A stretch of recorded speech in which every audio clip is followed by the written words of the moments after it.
Assalamualaikum warahmatullahi wabarakatuh. Perkenalkan, nama saya Rian Habanaran Pulungan, NPM 207555023 dari kelas Akuntansi Perpajakan 3A. Saya akan menjelaskan kerangka dasar penyajian dan penyusunan laporan keuangan atau juga disebut kerangka konseptual. Kerangka konseptual merupakan konsep yang menjadi dasar penyajian laporan keuangan untuk tujuan umum. Kerangka konseptual digunakan sebagai pedoman penyusunan standar di masa mendatang dan sebagai pedoman dalam menyelesaikan permasalahan akuntansi yang belum diatur dalam standar yang telah ada.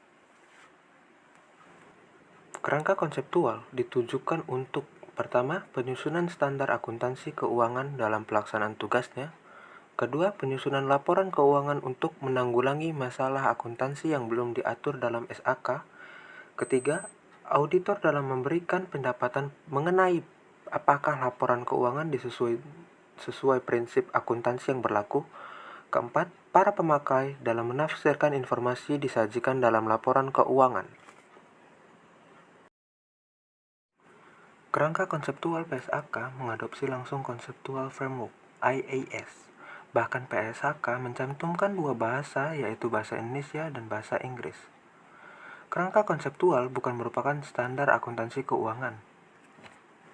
Kerangka konseptual menurut PSAK: pertama, pengguna laporan keuangan; dua, tujuan laporan keuangan; tiga, asumsi dasar; empat, karakteristik kualitatif; lima, konsep pengakuan dan pengukuran unsur laporan keuangan; enam, konsep pemeliharaan modal. Kerangka konseptual mengatur konsep umum tentang pengakuan dan pengukuran unsur dalam laporan keuangan.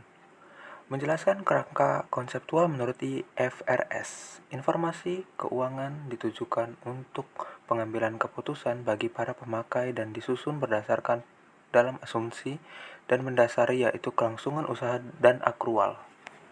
Kerangka konseptual mengatur konsep umum tentang pengakuan pengukuran unsur-unsur dalam laporan keuangan. Unsur-unsur laporan keuangan yang dijelaskan adalah aset, liabilitas, pendapatan, dan beban. Pengguna dan tujuan laporan keuangan meliputi investor, pemberi pinjaman, karyawan, pemasuk, kreditur lainnya, pemerintah, lembaga dan masyarakat. Pengguna tersebut menggunakan laporan keuangan untuk memenuhi kebutuhan informasi yang berbeda, diantaranya sebagai berikut. Investor menilai entitas dan kemampuan entitas membayar dividen di masa mendatang. Investor dapat memutuskan untuk membeli atau menjual saham entitas. Kedua, karyawan mampu memberikan balas jasa, manfaat pensiun, dan kesempatan kerja. Ketiga, pemberi jaminan. Kemampuan membayar utang bunga yang akan mempengaruhi keputusan apakah akan memberikan pinjaman. Keempat, pemasok dan kreditur. Kemampuan entitas membayar liabilitas pada saat jatuh tempo. Kelima, pelanggan. Kemampuan entitas menjamin kelangsungan hidupnya. Keenam, pemerintah menilai bagaimana alokasi sumber daya. Masyarakat menilai tren dan perkembangan kemakmuran entitas. Manajemen entitas merupakan penanggung jawab utama penyusunan dan penyajian laporan keuangan. Menurut kerangka konseptual IFRS, tujuan laporan keuangan adalah menyediakan informasi yang menyangkut posisi keuangan, kinerja, serta perubahan posisi keuangan yang bermanfaat bagi sebagian besar pemakai dan pengambilan keputusan ekonomi. Dapat dipahami. Maksud dari dapat dipahami, laporan keuangan harus dapat dipahami oleh para pemakai agar dapat digunakan untuk pengambilan keputusan.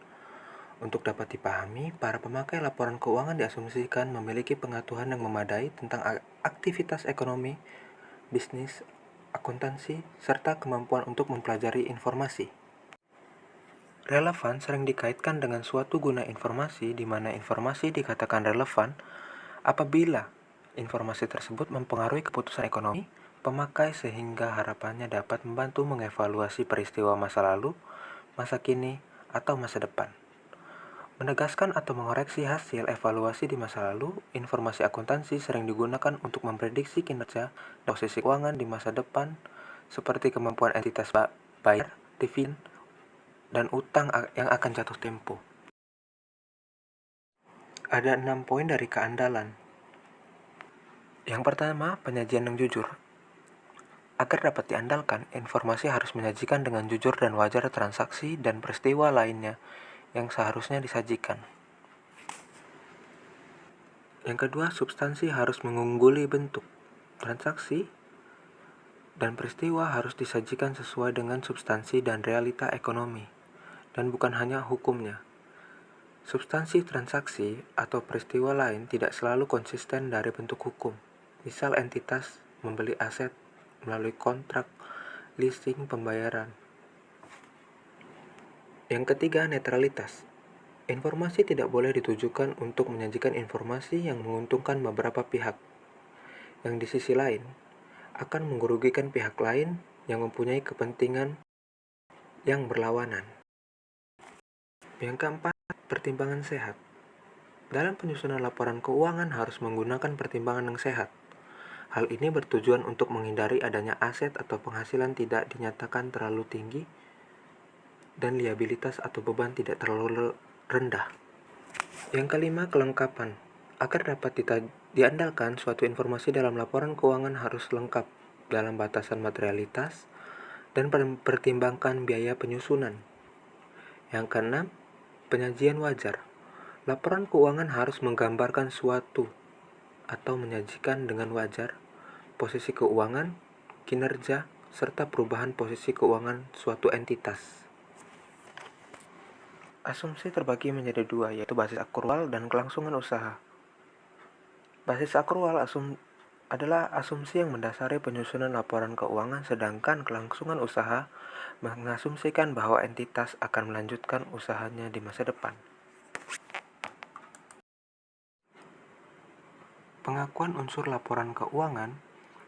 Pos yang memenuhi definisi suatu unsur laporan keuangan harus diakui jika: pertama, ada kemungkinan bahwa manfaat ekonomi berkaitan dengan pos tersebut akan mengalir dari atau ke dalam entitas.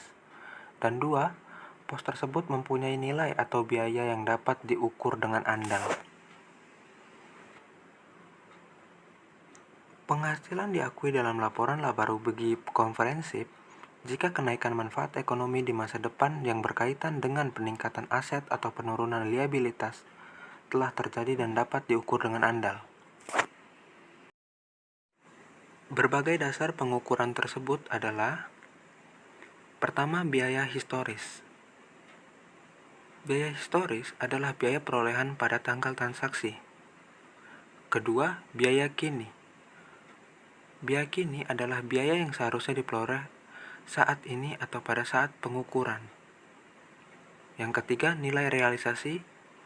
Nilai realisasi adalah nilai yang dapat diperoleh dengan menjual aset dalam pelepasan normal. Yang keempat adalah nilai kini. Nilai kini adalah arus kas masuk neto di masa depan yang dapat diperoleh yang didiskontokan ke biaya kini dari pos yang diharapkan dapat memberikan hasil dalam pelaksanaan usaha normal.